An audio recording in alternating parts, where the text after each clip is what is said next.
Hello everyone, welcome to my channel Sahi Arts.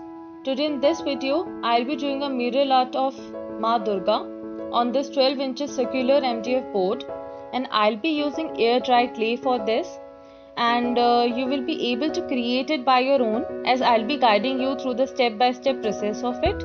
I already sketched the basic sketch. You can find out the link of this basic sketch in the description box below, and all the materials I'll be using to make it are also mentioned in the description box below. So without any further delay, let's get started with the process.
So the same way, I'll put clay on all the outlines, and using dotting tool and cutter, I'll be doing all these textures and designs on the clay part, and you can cut out the extra clay using paper cutter as well.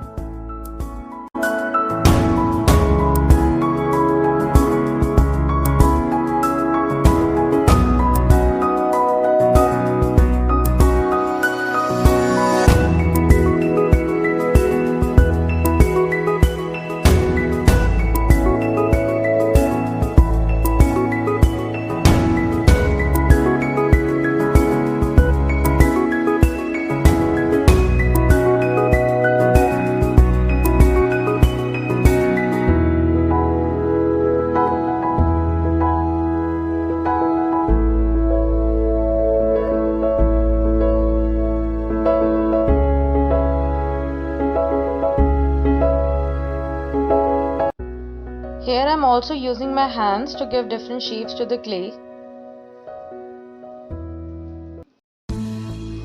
One thing you need to keep in your mind while working with air dry clay, that it starts getting hard with time.